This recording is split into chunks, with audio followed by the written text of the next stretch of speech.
Morning, everyone. I'm Alexander Marlow. I'm the editor-in-chief of Breitbart.com, and I'd like for all of you, I'd love for all of you guys to see a short video. Let it rip. CPAC has got to go. Behave yourself. Behave yourself. Behave yourself.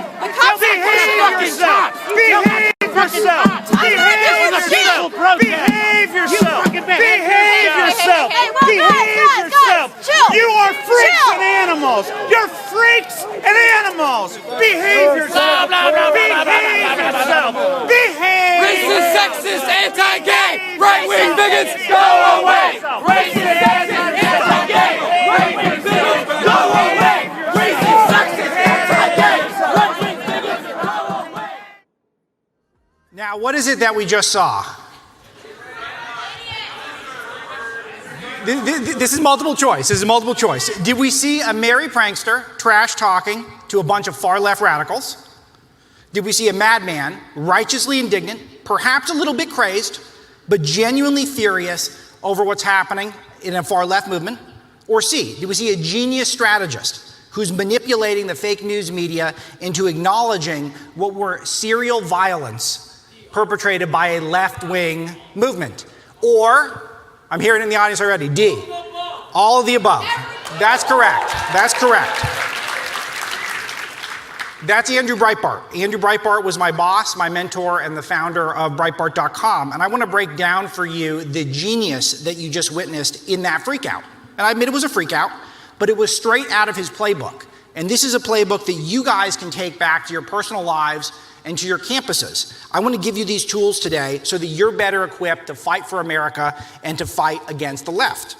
So for me, just introduce myself. If you're not familiar with me, I'm Alex Marlow, editor-in-chief of Breitbart. I grew up in West Los Angeles. I went to prep school just outside of Hollywood. They're very embarrassed I went there. I went to college at UC Berkeley, which is where I met Andrew at a conference just like this one. And he gave a speech about how culture is upstream from politics. Now, what does that mean? It's something you guys have probably heard a lot since, but he was the first guy talking about it. It wasn't that the people in Washington are leading the culture, leading the media, leading the entertainment industry. It was in fact, the exact opposite, is that the radical ideas would foment on our campuses, in our press, and in Hollywood, and then those ideas would get put into law by our congresspeople and eventually the president with President Obama. And Andrew saw this a mile away, and he was the first guy to talk about it. So I latched onto him very quickly, started working for him when I was 21, and I've been editor-in-chief of Breitbart for the past 5 years. Now, Breitbart, largely thanks to you guys and people like you, we have 20 million readers, and we were the #1 media outlet on social media in the 2016 election. Thank you. So just a quick aside from yesterday and how dominant conservatives are on social media right now, which is why we call them the masters of the universe, or Breitbart, our tech elite, why they hate us so much. We were looking at these social scores on Facebook for a huge news day, right? The Mueller hearings yesterday. It was a #1 on all of social media, Fox News. #2 on all of social media, Breitbart News. #3 on social media, this is the best part. This is the best part. The personal page of President Donald John Trump. And #4, fake news CNN. So Fox, Breitbart, and Trump beat ABC, NBC, CNN, all of the left-wing establishment media outlets.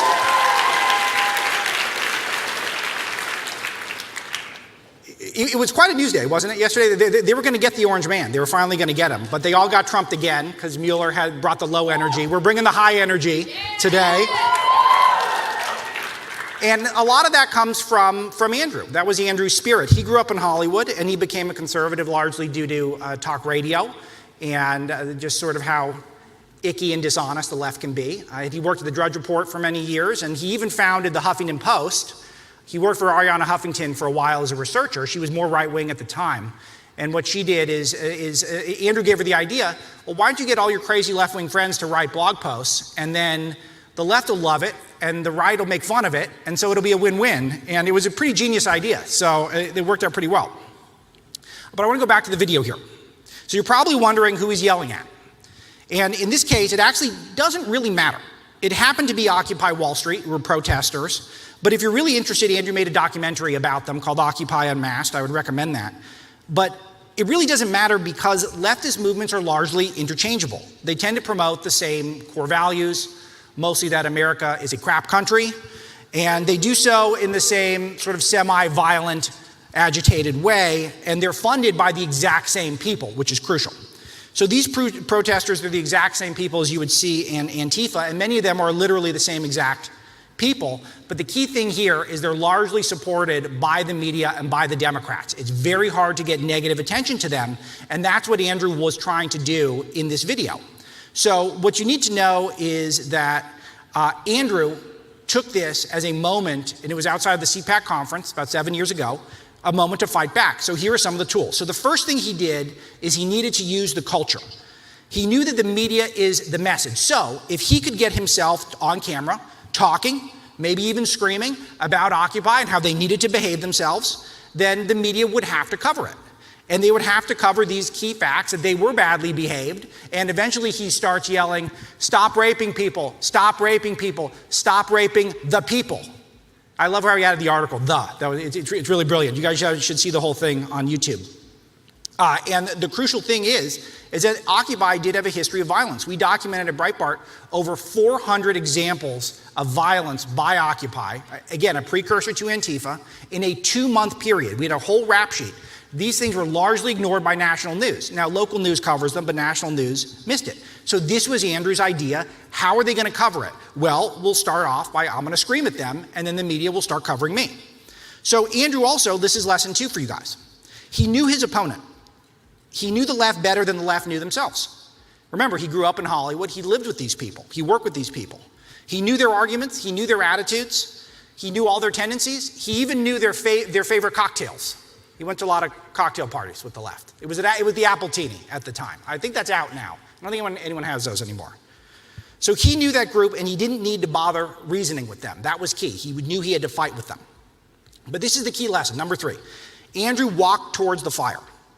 He was a man of deep principle, and he knew in his heart that accepting challenges, especially if it meant defending one's values and principles publicly, was the only option. It's difficult and sometimes even impossible and even dangerous, but Andrew was the original new media warrior. And time and again, he took on the left head on, and he walked right into the fray. So what does this mean for you? It means that you must know and understand the leftist arguments better than they do. When they go on offense, you go on offense, and then you stay on offense. And when the snowflakes start melting, and they will melt, that's when you turn it up a notch. President Reagan said, when you can't make them see the light, make them feel the heat. I think this generation understands that even better than my generation or any previous generations on the right. The left is going to call you names, you know that. They'll trash talk you. But when they punch you, you're going to punch back twice as hard, but you're also going to punch back smarter. 10 times smarter if you can. And here's our message to the campus social justice warriors that do want to silence you. We're not going to sit down, we're not going to shut up, and we will defeat you.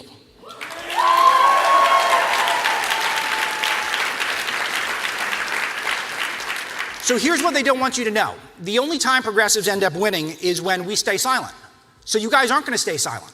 You're going to be loud, you're going to be smart, and most importantly, just like Andrew, you're going to be fearless, and you're going to walk into the fire. So as you guys can imagine, that clip was effective. It worked. The internet immediately started talking about Andrew Breitbart's Occupy DC freakout.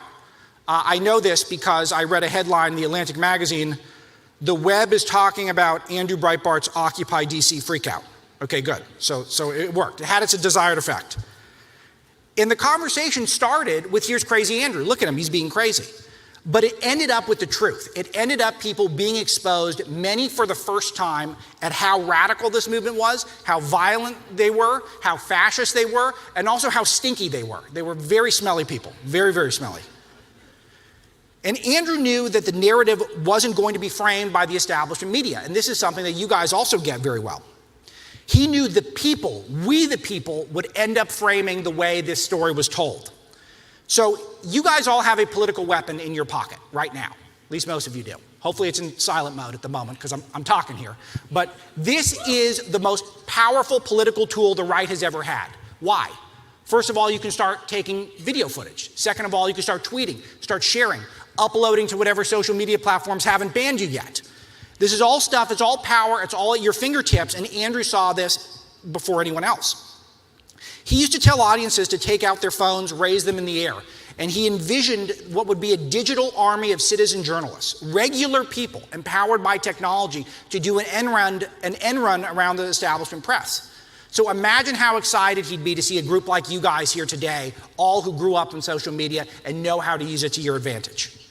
So your campuses are fertile journalistic ground.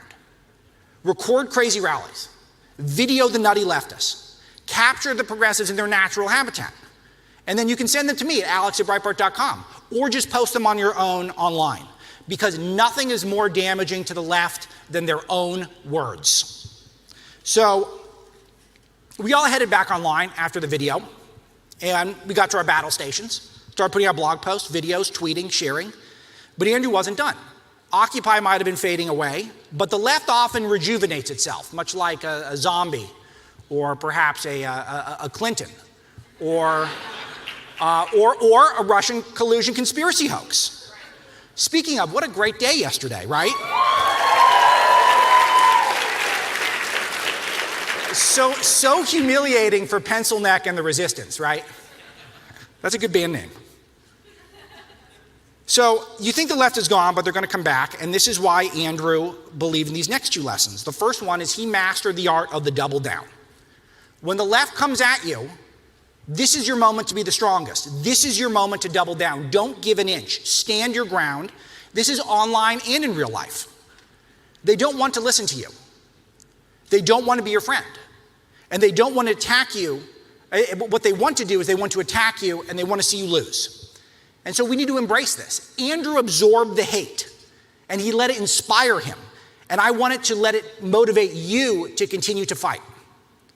And to the leftists who think they're going to censor young conservative students without consequence, I say this: be careful what you wish for, because Breitbart will cover you.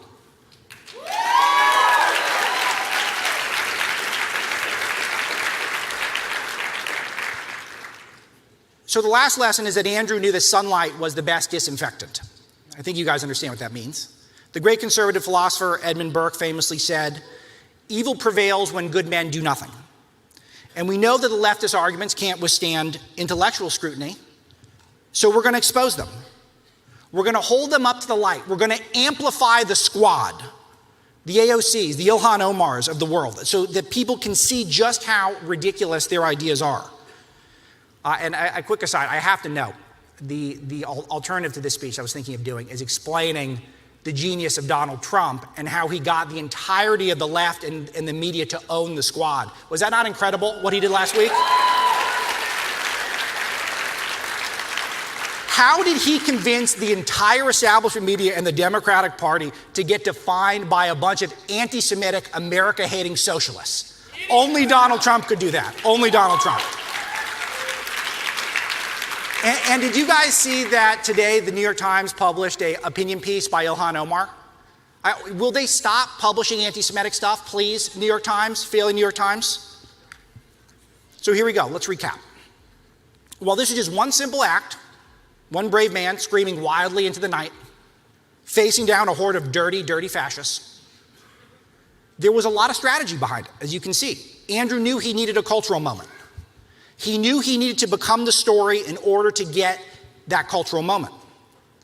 He knew he couldn't reason or convince the left. He knew he had to beat them. And he knew the media would lie about him once he tried. But he also knew that new media is king and that he would weaponize his social media. He'd weaponize his upstart website of blogs so that he could take control of the framing of the story himself. But he also knew this: the facts were on his side. He was righteous here. And he knew that sunlight, or the truth about the left, it would expose them for the violent frauds that they are. He knew he had to be relentless. He had to be fearless. He had to be dogged in pursuit of one singular goal, and that's victory. And he knew this above else. He couldn't wait for anyone else to take responsibility for his life, for his values, or for his country. This is why the spirit of Andrew Breitbart, if you could sum it up in a phrase, is this: walk towards the fire. That's the challenge for you guys today. I leave you with that. When you're under attack on campus or online, walk towards the fire. When people are calling you names, walk towards the fire. When professors or administrators threaten you or your beliefs, and when you feel like you have to give up, you're going to give up, you're going to give in, this is where you walk towards the fire. You stand strong, you be bold, you summon up that courage, and you fight fearlessly. We have the best ideas, and we have numbers. Always, folks, walk towards the fire. Thank you.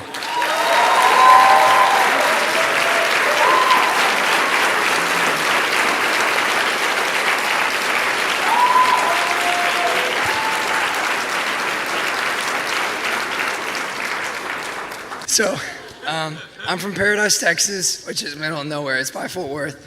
And I just want to say thank you for Breitbart News and keeping it up, because it's always the first thing on my Instagram feed, and it's just awesome to look and see. Thank you. We have number one political Instagram in the world. Yeah, thank you so much for that. And by the way, also, we've invested nothing into it. It's purely because people love the content. So thank you guys for sharing it. So last week I was considering it, but this week I really want to make a podcast, like a channel and an Instagram. How do I gain publicity and build that to where I can have an audience? Yeah, this is good. So it's a great question, and it's a tough moment here, because part of what we did at Breitbart, we were very provocative very early on. We embraced the troll, very necessary, as Andrew did here, to get attention.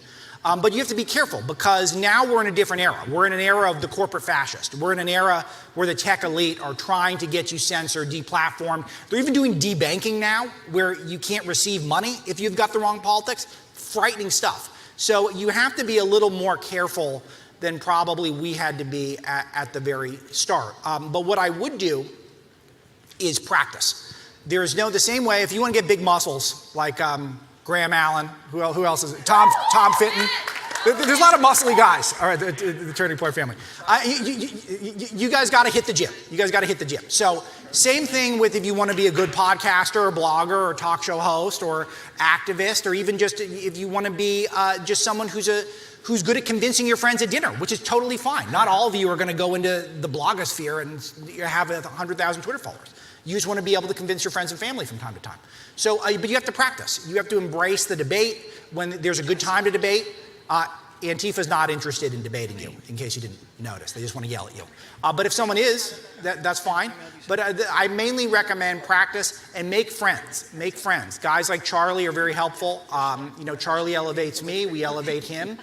And that's a good model, is that you make friends and seek out mentorship, seek out internships, and start small, take your time. I've been able to achieve a lot in my life, but it feels slow. The process felt like a lot of hours logged before I felt like people were paying attention to what I had to say. But it goes faster than you think. So just go for it, put in that time, put in that reps, and that's all I have to say. Thank you. Thank you so much. I just want to say, we don't have friends here. We're a big, giant family. Thank you guys so much for an awesome week.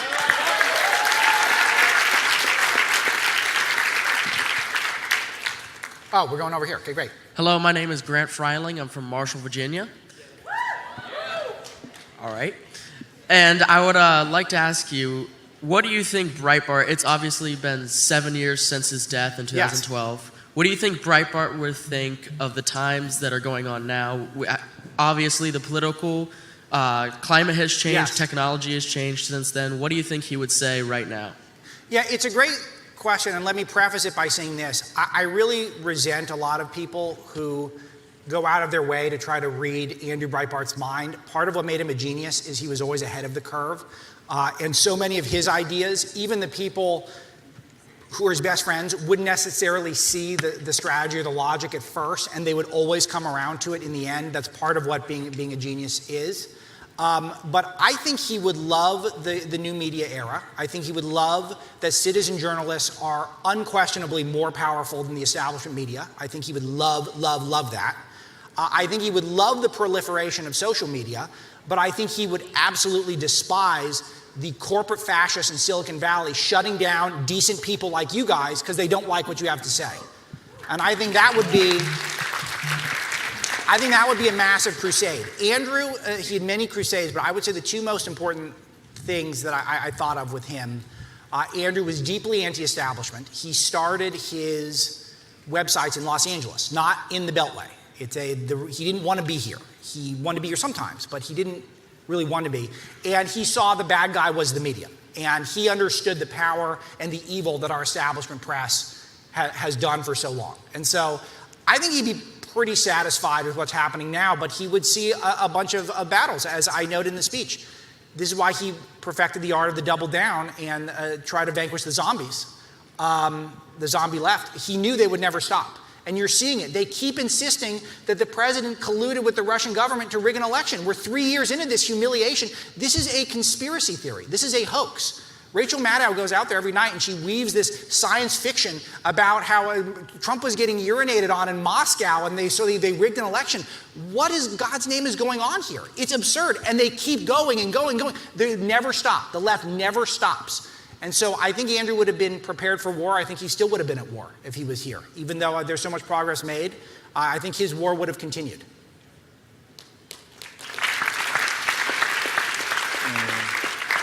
I'm Jared from Utah. Do you think there's any possibility that Andrew Breitbart might have been assassinated? I don't. I'm just going to leave it there, but I don't. Let's go to the next question.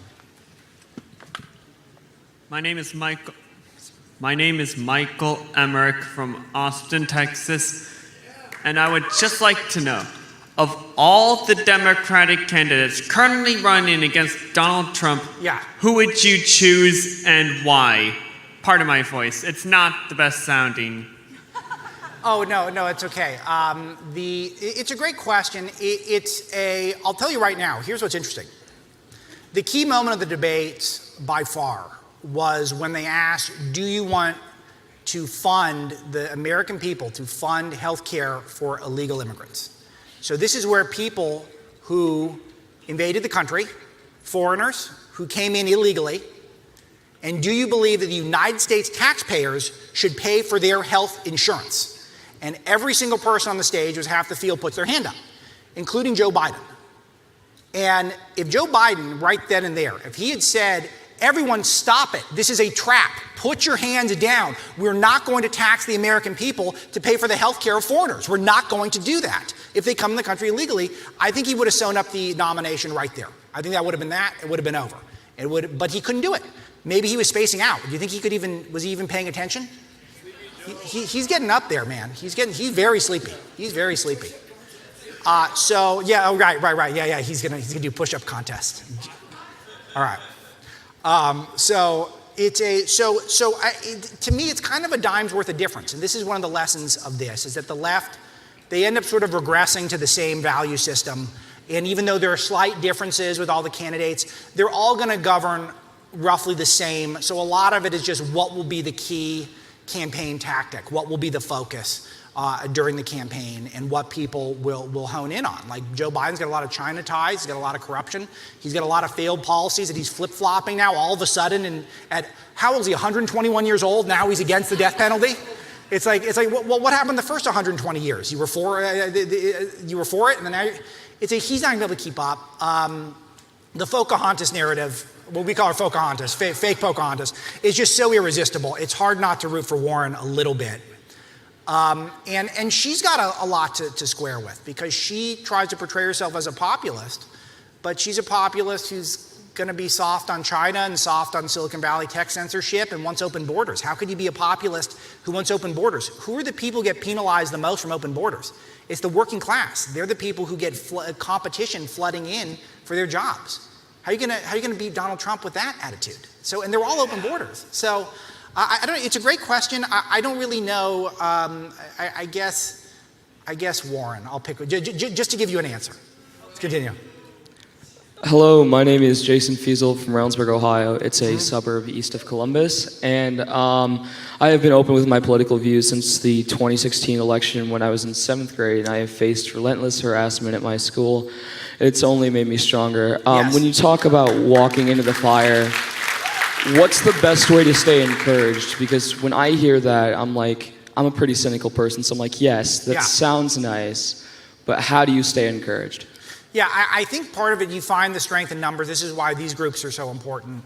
You can make friends here, online. There's lots of huge communities that are just, look, we're kicking the left's butt on social media. They built these formats. They built these companies, and our ideas are just much more popular than theirs, which is why they're trying to shut us down. Remember, they didn't start turning down the algorithm on Facebook. I know you guys aren't big Facebook people, I'm sure, but Facebook owns Instagram, so you guys are Instagram people, I know that. And they started turning down the reach when Harvard came out with a study saying Breitbart had just barely edged out New York Times to be the most influential of the 2016 election. That's sending a signal. Do you know where I read those data, that data about last night, about how Breitbart was number 2 and Trump was number 3 and Fox was number 1 on social? Washington Post. Why? They're sending a signal, you need to turn these guys down. So anyway, so the point is, that's why I know we've got the numbers. There are more of us than there are of them, because we think America's a great country, and we're not sitting around obsessed with crapping on the United States 24/7 like the squad is. And it's a very easy message, and it's one that I think most people are with us. They just are shamed into silence, which is why hopefully you can look to people like Charlie and like me and like Turning Point and Breitbart and the president for encouragement, that if we stand up to them, if we fight back, that we're going to just attract more and more people to our side. And it is working. Trump wouldn't be president without guys like you. So stand in there, be respectful when you can, but just don't back down.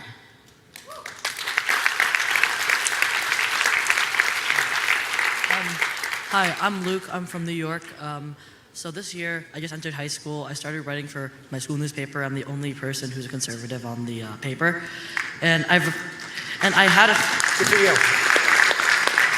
few opinion pieces. I wrote an article about the new laws about abortion. Yeah. And I also had a few op-eds on a lot of the hot button issues, and all of them got shut down.